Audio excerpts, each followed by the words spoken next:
is John Giordano with the Center for Economic Growth staff.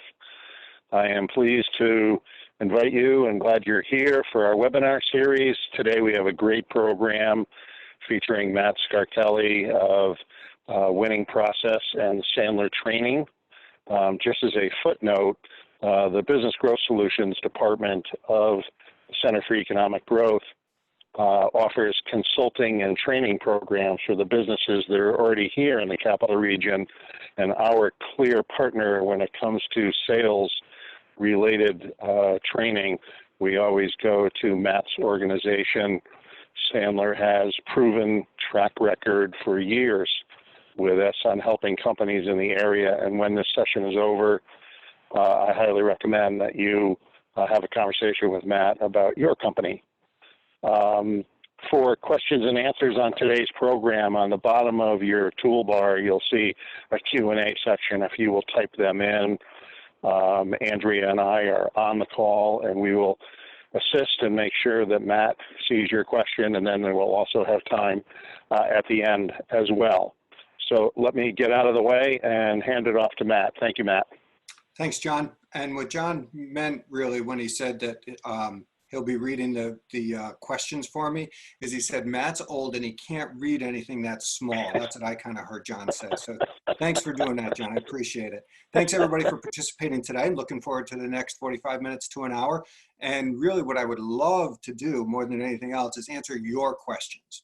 So I'd love to have this be an interactive session. There's a number of folks on. I'm sure you'll have questions about what's happening in the world today, what's happening in the world of sales, how are we responding to it. I will address a bunch of your questions, I'm sure, during the presentation, but if you have anything specific, again, what I want to give you really doesn't matter. It's what you want to hear back. So don't be shy to put your questions in that box, and John and Andrea will run interference so I don't have to wear my readers and look like I'm 75 years old. So thank you for that.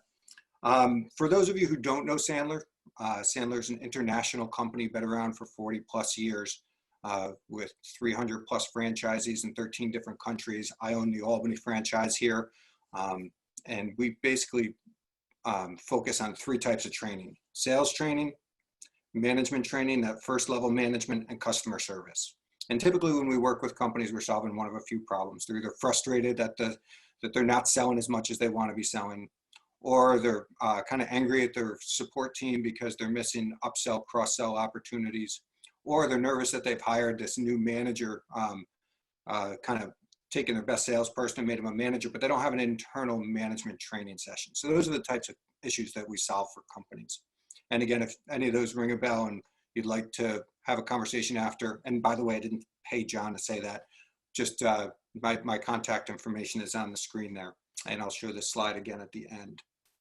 So what are we going to do over the next 45 minutes? Well, certainly learning is a process, right? And I'm not going to propose that you're going to walk out of here with any type of mastery, but if I can get you into some level of awareness and a little bit of knowledge that you can take back to your organizations, and you can work on the skill locally, if you'd like me to help with you, that's fine too.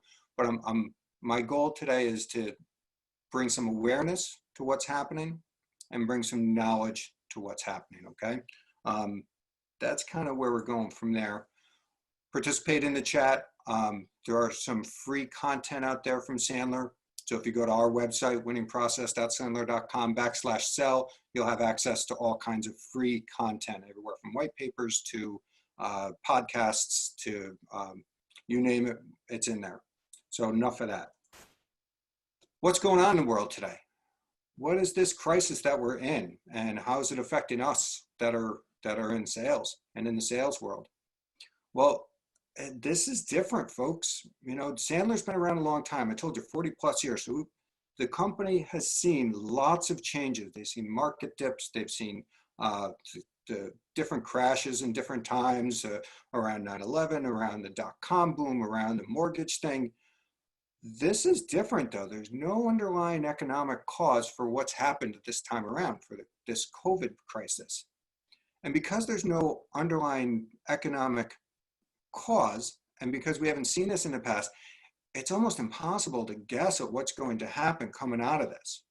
So what do we need to do? We need to make our best guess.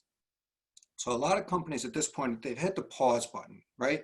They, for one of many reasons. So they could have been forced to hit the pause button because their industry is no longer providing something of value. So if they're producing maybe trade show booths, that's a tough industry right now. Or they could have hit the pause button because the government made them to. Okay, we all have to work from home. Or they could have hit the pause button because they don't know how to proceed in what's going on. So there's a lot of different reasons for this. So the recovery is really going to be unpredictable and it's going to be dynamic. Personally, what I think, not that anybody really cares, but because this came on so quickly, I think things are going to change very quickly also. So things are, we're going to work through it. In 2009, the recovery, we saw everything starting to crash. It was kind of a slow motion crash. It was watching a train go into a side of a building. We knew it was going to happen. This, we didn't. We just didn't know it was going to happen. So I'm hopeful that we come out of this as quickly as we have come into it. And one thing's going to be sure, there's the impact on this, we're either going to come out on top or you're going to not come out on top. I've been working with, consulting with, and talking to people the whole time about thinking about where you should be in the future and what is that new normal going to be. So because this thing came from a different place, we just don't know how we're going to address it. And I can tell you there's basically three phases to the way people deal with crisis. So the first phase is the backwards look, is where were we? Look behind us. Oh my gosh, last week we were selling this, and last week my phone rang this many times, last week this week did. That's when, they're starting to crash on the way down here. And then the actual chaos hits, oh my God, my hair's on fire, I don't know how I'm gonna do this. So many companies have hit that stage already too. So we've already looked backwards. We've already hit the chaos phase. The next phase is what's going to happen? How are we going to get out of this? How are we going to define that next normal? What's it going to look like? So you're either going to become a victim of circumstance and you're going to hide under a rock, or you're going to become a leader. And, I'm going to challenge the folks on this call. My guess is if you are on this call, you want to come out as a leader. And I want you to focus on what is going to be the new normal, not when are we going to get back to normal. I don't think anyone on this call thinks that's going to happen. The old normal is gone. So you can't be waiting for things to get back to normal. We have to start to think about where do we want to be when the dust settles. And we want to be shaping that new normal now. So at any situation, one of two things is going to happen. You're either going to choke or you're going to manage it, right? So here's what I suggest. If you haven't already done this, take a look at your industry and do a good deep level SWOT analysis on it. It's not brain surgery. I'm sure you've all heard what SWOT is. Everybody on this call is an intelligent person. So your strengths, your weaknesses, your opportunities, and your threats. Because your market has changed, period. Not just your business, your market, everything has changed. So if you haven't done an in-depth SWOT analysis during this pandemic, I strongly suggest you do so. And you do it on different areas of the business. You can do it on production. You could do it on sales. You could do it on the market. You could do it on marketing. You can do it on the competition. So where are you in determining unless you know what your opportunities are, how are you going to know what to exploit? Have some of your competitors gone out of business? Are some of your competitors going to be slow getting back on the stick? If you haven't done one of these SWOT analysis during the pandemic, I, again, suggest very strongly that you do one. So the second thing is, I don't know if anybody's familiar with Michael Porter. So Michael Porter has this idea of the 5 forces of what happens to markets and how to analyze competition in the market. There's basically 5 different areas that he focuses on. So he focuses on competitors, right? So have your competitors changed? So I'm sorry, not have your competitors changed. Who are your competitors? So when talking about competitors, who are your current rivals? Are they stepping to the plate or are they not stepping to the plate? Are there going to be new entrants to the market? So some industries are going to have a really hard time and they're going to need to pivot. Are they pivoting into your market? Are they going to be making a dent into your client and customer base? How about substitutions? So substitutions may not even be in your direct market. So a substitution threat could be if you're in the airline business and people no longer want to take airfare or travel via air. And maybe the train becomes more of a competitor. Your customers have changed. The way that they do business has changed. Are you in tune with what's happening in your client's world, in your customer's world?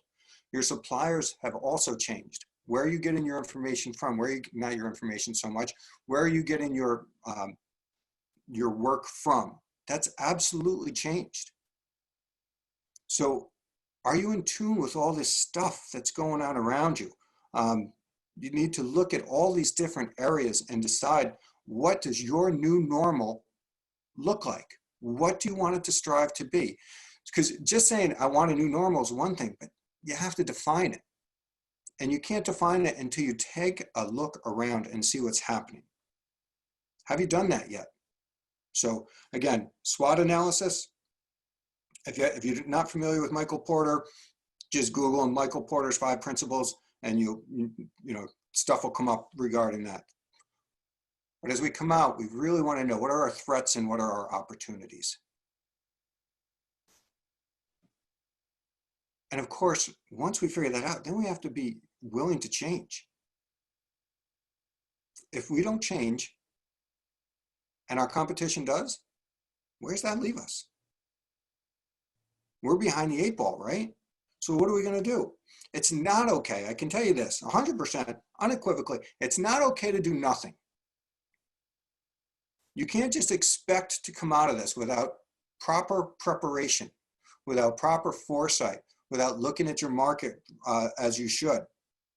So are your competitors folding? Are your competitors pivoting? Should you be pivoting? Did you pivot?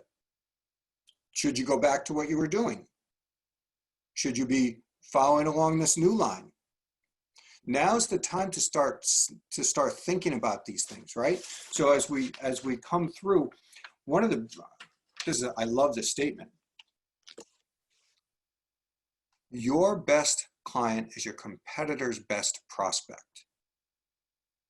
What are you doing to keep those folks? What are you doing to stay in front of them? What are you doing on a regular basis to be part of their process as they move through things, the companies that you're working through? So we have this idea of inside out thinking. I work with a lot of companies and I ask them, I say, how are you doing? And they'll always answer me, you know, well, we're doing well, we've done this and we've changed that. Well, that's kind of an inside out view. I'm going to challenge you to look at yourselves from the outside in. So when someone asks you, how are you doing, or how is your company doing? Where I'd like to have your mindset is, how are people viewing me and how are people viewing my company? That's the outside in look at things. You know, if we look at it inside out, we're not going to be able to get anywhere. And when we look at it from the outside in, we can be honest with ourselves that, okay, our competition views us this way, our clients view us this way, and all these people, is that the way we want to be viewed? It may or may not be. That's up to you. But we need to start to think about, how are we being viewed in our market?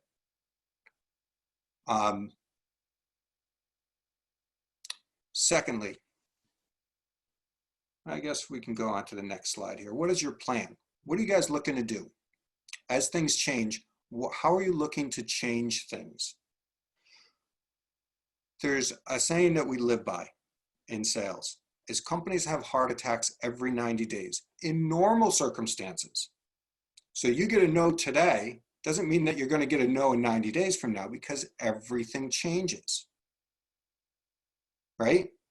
So now we have this pandemic thing. Now we know companies have had heart attacks, and my guess is they've had many heart attacks between the time we started this COVID thing and now. And how in tune are you with your clients? How close are you with your clients? Do you have that level of client intimacy that you need to have? Does your company embrace the idea of account management? Is it just the account manager's problem, or the salesperson, or the customer service person? Or is the CEO getting involved? Is the sales manager getting involved? Is it a company-wide effort to start to get your arms around account management? So if you want to be with your clients as they come out of this, you need to align yourself with your clients now. If you wait until things are gone or are going to clear, then you've missed the boat. There's just nothing there.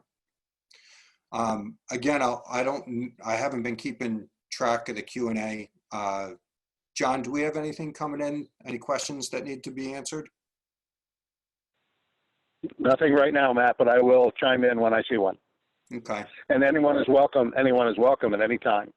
That's right. So if I'm not hitting the mark here, folks, if there are things that you want to hear that you're not hearing from me, ask. Okay. That's the hard part about these webinars is I'm guessing at what you want to hear, and hopefully I add in some value, but at the end of the day, it's really what you want to hear. Next slide here is Matt, I just got one in. Okay. Someone wanted to know, at what point is it acceptable to make sales calls again? That's a great question. So for the person that asked that question, I'd say this. We are on that, think back to that, the three phases, the look back phase, the chaos phase, and then looking towards the future phase. I believe we're on that looking towards the future phase. Do I think it's time to sell yet? I think it depends on the industry that you're in. I work with a number of companies that have been thriving through this process, right? So they have product or service that is in need now. So it depends on A, what's going on in your company. If you're in manufacturing, can you provide what they need? Because it's hard to sell anything you don't have. B, what's happening in their company? Are they totally shut down or not shut down? So I think the selling question is going to be very dependent, and we may ease back into that. But what I can tell you is that it's always okay to prospect. And there's a big difference between prospecting and selling. Prospecting is just figuring out, should I be having a deeper conversation with someone? And selling is moving them through the sales funnel, right? So if I'm prospecting today, I'm filling the top of the funnel appropriately with appointments that are set at the appropriate time to figure out whether I should be moving them through the sales process or not, through the funnel. So always time to prospect. I say use your judgment of who you're selling to when it comes to selling. So hopefully that answers the questions for the participant that asked that. So as we think about where we are going to be as a company as we come out of this pandemic and we create our new normal, we have to look at our teams and be honest with ourselves. Do we have the right team on board for where we want to go going forward? So this is a great slide even to use when you're hiring someone. Not all salespeople are created equal. I've seen so many people blow the doors off it at one company. They go to another company and they just suck wind. And nobody really knows why. Well, some of it has to do with us hiring people in the wrong area. So if we look at what's on the screen here, there's basically 4 different areas that we can look at. So there's this unique value sales. Unique value sales is where we're creating demand with a very short sales cycle. So the prospect may not know that they need our stuff, but we're going to create that demand for them. Commodity sales. That's demand fulfillment. I know what I want. I have to go to the market and buy XYZ things. That's a commodity sale. It's a short sales cycle. Websites have become a commodity sale, right? So you can get a Wix site or a, whatever, very cheap. Short sales cycle, demand fulfillment versus unique value, short sales cycle, but I need to talk to you about why you need our product or service. On the upper left-hand corner, we have the consultative sale. So the consultative sale is where we also have to have that demand creation, but the sales cycles are very long. It's a very different type of person to have on board when you're talking about a consultative sale versus a unique value sale, right? So that consultative sale, that's someone long-term engineering. There's many companies that I work with that have sales cycles of up to 2 years, sometimes even 3 years, and it's a consultative sale. So we're helping the prospect all the way along the process. There's numerous people involved. There might be different departments involved. So if I hire someone who likes to, a salesperson who likes to kill and eat and kill and eat and kill and eat, and I hire him for a consultative sales role, I'm setting them up for failure, and I'm setting my company up for failure. It just doesn't work that way. Whoops. So how about account sales? So account sales are a little different. Account sales are demand fulfillment, but very long sales cycles. So these are your kind of account managers, I'll call them. These are the people who are not your hunters. They're not going to go out creating demand. They're on the fulfillment side, right? And they like to build long-term relationships with their clients. So depending on where you want to come out of this pandemic is going to depend, will dictate what type of salesperson you want to hire. Now, here's the other thing that's going to be hard to hear for a lot of people is because companies have pivoted and we are going to change, the current staff may not be the right staff on board based on the pivot. So if I was before pre-pandemic, maybe I was a unique value sale, but I've changed and things are moving in a different direction for my company now. And now I have to start selling consultatively. That might be a different person. I don't know. But where I see a lot of companies make mistakes is when they pivot and they've hired salespeople for one type of sale, and now they're asking them to do another type of sale, and they are not successful. That's where I see it all kind of fall apart. So what are the sales skills that are necessary for this new normal that you're going to define for the company that you work with or for or own or however it works? So what does your process look like in this new world? And you can apply that toward anything, right? What does your manufacturing process look like? What does your billing process look like? What does your sales process look like? Whatever it is, has it changed as a result of COVID? Are things different now? And how different are they going to be as you ease back, as we come out of this pandemic? What's it going to look like for you? So what does your process look like as you're moving forward?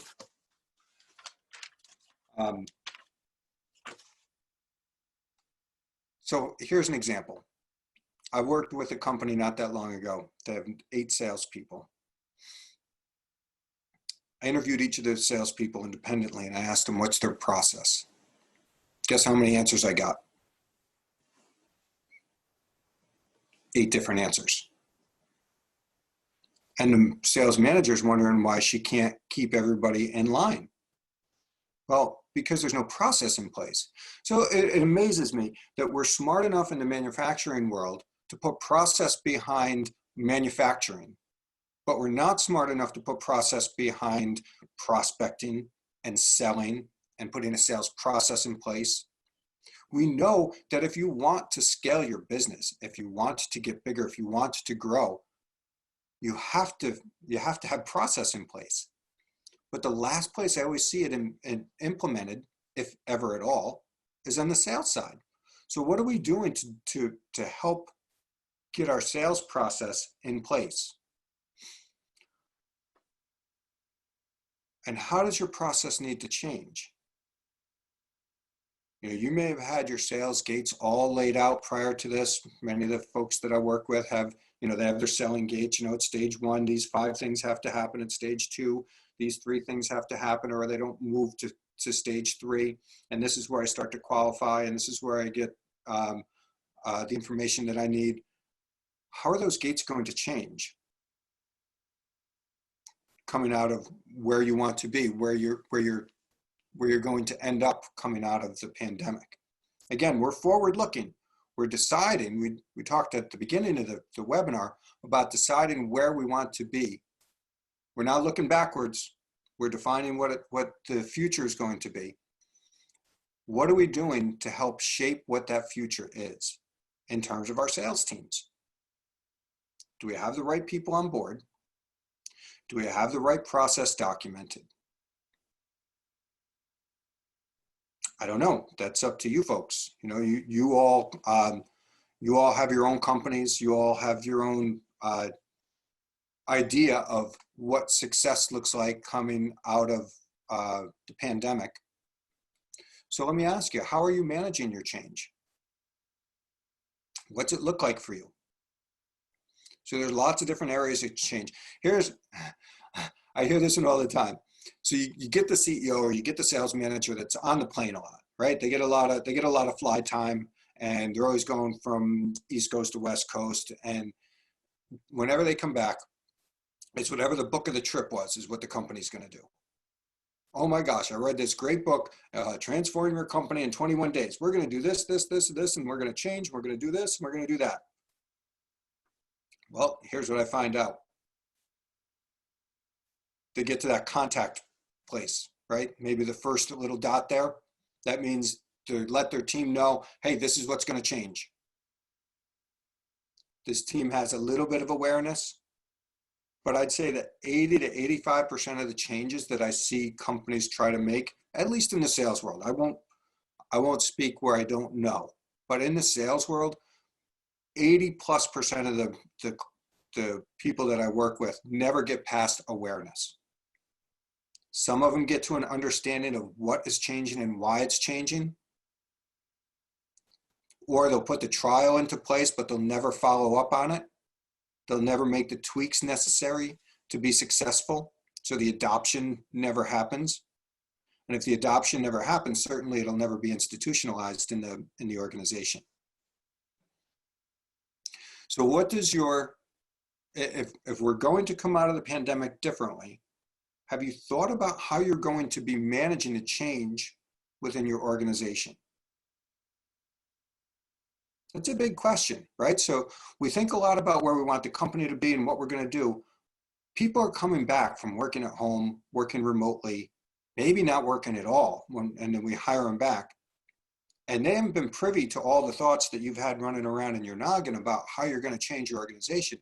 Have you thought about how you're going to manage that change with the folks when they come back? First, clearly, you have to define what the change is, but sharing that with folks as they return is a big thing, right? So here's the thing. When I work with companies, there's really 2 things that have to happen, right? We can have all the great marketing material in the world. We can have the best salespeople in the world, whatever. Why do people buy your product or service? So why do they buy it? Number 1. And what does a good prospect look like? What does a qualified prospect look like? So if you can have 3 value propositions of your product, not your value propositions, with all due respect, nobody really cares what you think. The value proposition should be based around the problems that you solve for the customers that you serve. Do you have 3 good, solid value propositions? So you heard my 30-second commercial up at the beginning of the webinar, right? So I know that when I get involved with companies, it's because they don't sell enough. That's the surface level pain for me. So I bring it up. So companies that I work with aren't selling enough. They want to be selling more. My company isn't selling enough. Maybe I should talk to Matt, right? Or it could be on the service side. You know, I said we work with companies who are angry that their service team isn't upselling, cross-selling, or identifying further opportunities. Okay, that's not what Sandler does. Those are the problems that we're solving. So as you develop your 3 value proposition points, think of it from the prospect's point of view. What is the problem that you're solving for them where you're not making them jump through hoops to connect dots and say, oh, Jim's talking about this and I have this problem. Maybe this solution can take care of this problem. Talk in their language. So what's a value proposition? Next thing is, what are the 3 or 4 key questions that I need to ask someone as a salesperson to decide whether that person is qualified to have a discussion or not? If you can get those 6 pieces of data, 7 pieces of data out, you're going to start to change the way your organization is. So as you're changing, coming out of the pandemic, think about how you're going to manage the change and how you're going to tell the people that are working for you the message that you want to have conveyed to your prospects.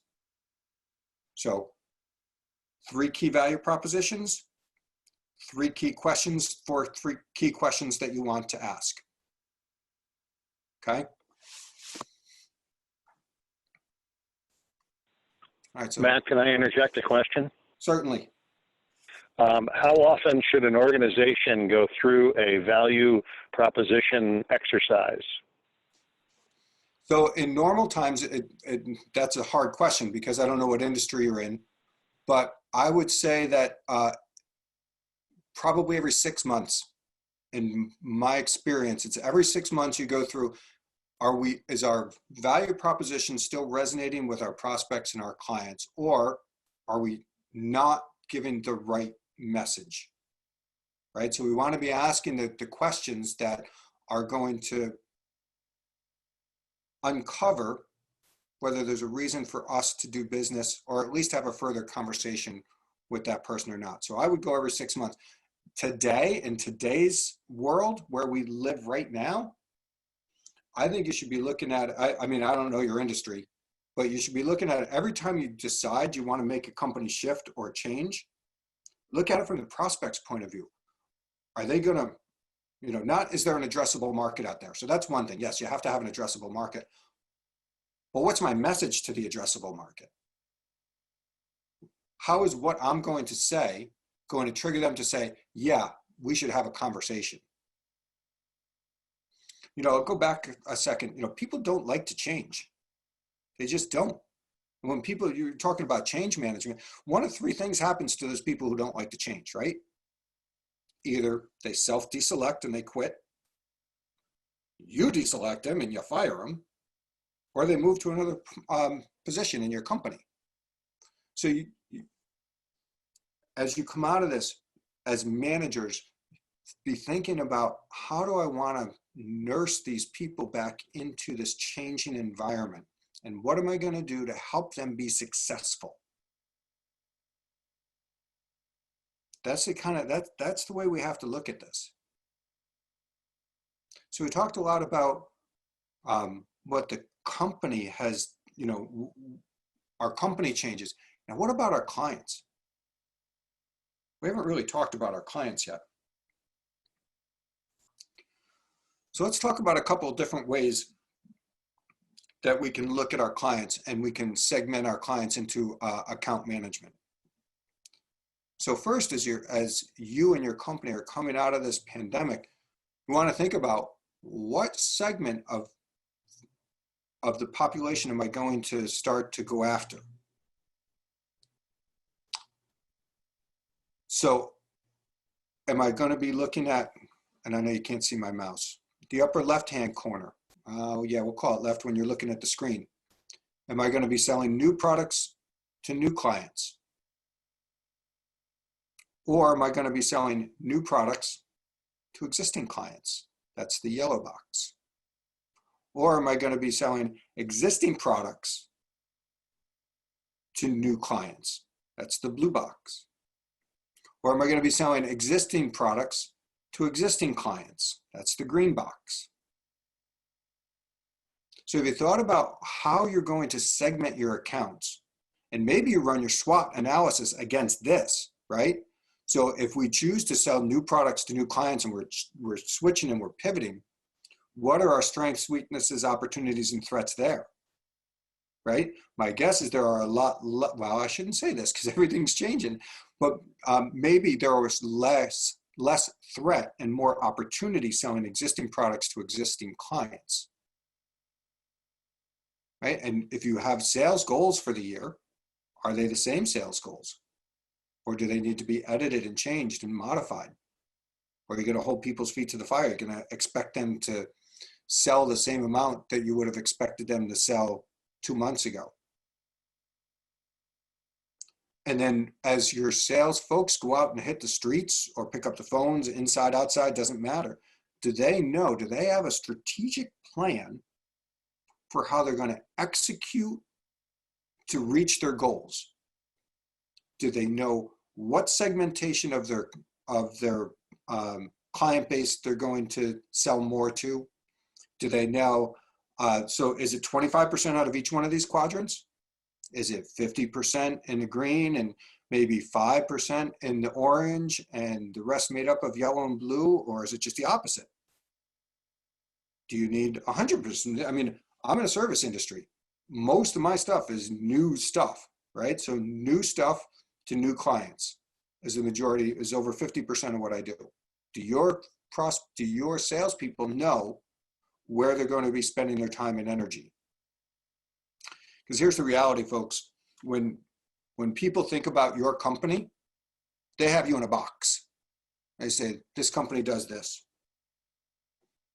And you might do this, right? You might have this big, huge circle of products and services, but they have you niched as this. It happened to me when I bought this company. So we were niched as the sales training company. Well, guess what? We do consulting, we do sales management training, we also do customer service training. So I'm trying to expand. When I owned Sports Sign Up, the last software company, we were niched as the registration company. Well, guess what? We had websites and we had all this other stuff. It goes to prove your clients and your customers, even your prospects, have you niched in a box. How do you get yourself out of that box if you're pivoting and changing? So think about it from the outside in perspective, not the inside out perspective. So before we get to this one, let's go back a second. And I'll challenge each of you. Here's what I challenge you to do, is get a list of those 5 clients that you would put in each of those buckets, your top 5 either prospects or clients in each of those buckets. Who are your top 5 new client targets? Who are your top 5 lowest wallet share clients? And when I say low wallet share, I mean companies that you currently do business with. And if their wallet's this big, you only get this much business. Maybe you only have 10% of the prospective or possible business with this company. Your top 5 companies where you have a low wallet share, lots of room for expansion. Your top 5 former customers and your top 5 current clients, and put them into this quadrant. Where do they fall? So that's one way to segment your accounts for account planning purposes.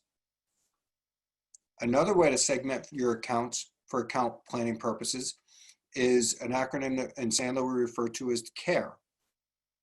Who are your keep accounts? Who are accounts that you currently do business with that are very important to you that you do not want to lose? And everybody says, well, I don't want to lose any customers. Okay, well, nobody wants to lose any customers, but who are those customers that you just can't lose? Who are the attained customers? Who are the clients that you do not do business with today that you know you should be doing business with? How about the recapture or re-engage? Those are clients that you've done business with in the past that you no longer do business with now, where there's opportunity to do business now. And how about in your expand bucket? Those are clients that we currently work with, where we have that low wallet share that I just talked about, where we could expand it. Why are we talking about all this account segmentation?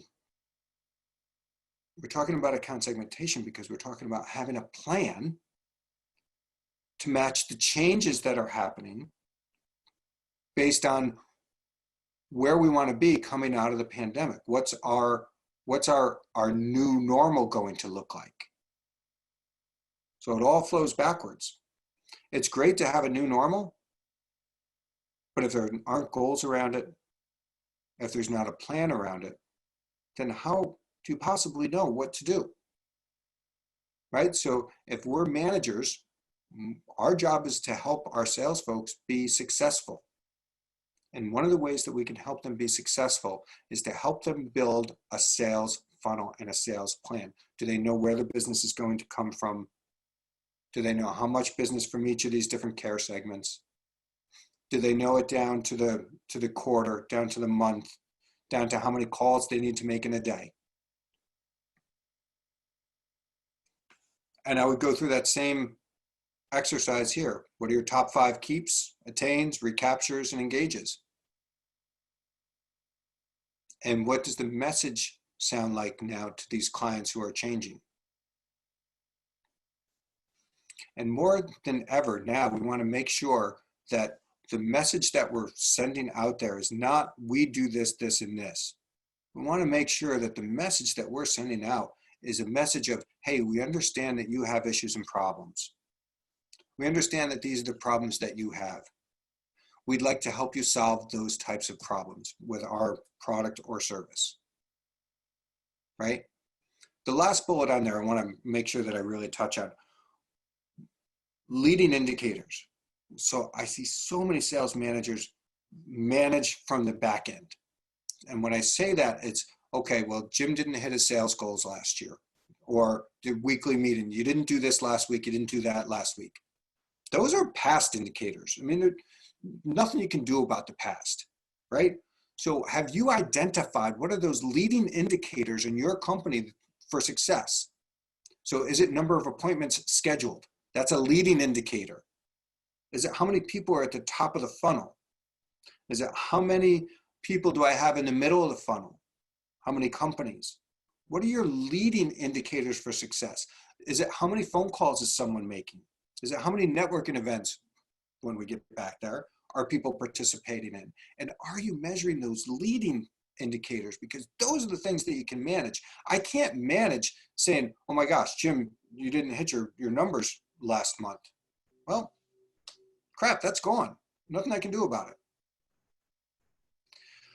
So again, open for questions, comments, anything that you guys want to talk about. I told John and Andrea that I'd kind of finish up around 45 minutes, and I think that's pretty much where we're at now, if my watch is right. Matt, I got a question here. How do I keep my team motivated? And I'll add to that, it may be because obviously the company may be earning less revenue, thusly a commission-based person may be earning less revenue. So how do you keep teams motivated in that environment? So that's a good question. That's a hard question, right? So we have all kinds of teams that we're working with, and to keep someone motivated, to me, it's not, I don't have a box answer, because every one of us gets motivated in a different way. So if I'm working with a company and someone says, how do I motivate my sales team? I'm going to tell the person what motivates each one of your salespeople. And when we figure out what motivates each one of the salespeople, then we can figure out how to motivate them. So I can make a blanket statement saying, oh yeah, it'd be great to meet on a weekly basis and you talk about the 5 things that are working well and this and that. But if someone is motivated by a pat on the back, then do I need the sales meetings? Maybe I do, and maybe I need to pat them on the back at the sales meetings. But at the end of the day, the only way that I know to motivate someone is to figure out what motivates them. They decide what motivates them. I don't decide what motivates them. And if I'm not in tune with that, shame on me. And if you have time now to have those one-on-one discussions with people and to figure out what motivates them, we're talking about all this change, then you can figure out how to utilize the motivators for them to help you and your company achieve that level of change that you want.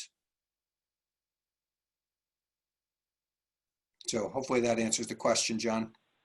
Yes, sir. Thank you. Does anybody else have a question?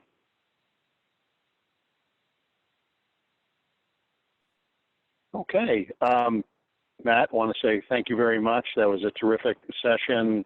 I want to share with all of you that all of the webinars that we're doing, including this one, will be up on our website very shortly if you want to refer back to it or share it with your sales team. And you also have Matt's contact information should you feel more comfortable in communicating with him privately about something that you would like to talk about. And Matt, I'll allow you to close, sir. Oh, I appreciate everybody's time. I know that we are all at a premium. We know things are changing, and we know that we have to get ready for them. So what I'm hoping that you walk out of here with today is some real thoughts about what you want your company to look like as we come out of this pandemic. So thank you for your time, everybody. Right. Thank you for the questions. Anybody has anything direct for me, my contact information is on this last slide. Thank you. John and Andrea, thank you, and to CEG as well for this opportunity. You bet, sir. Thanks, Matt.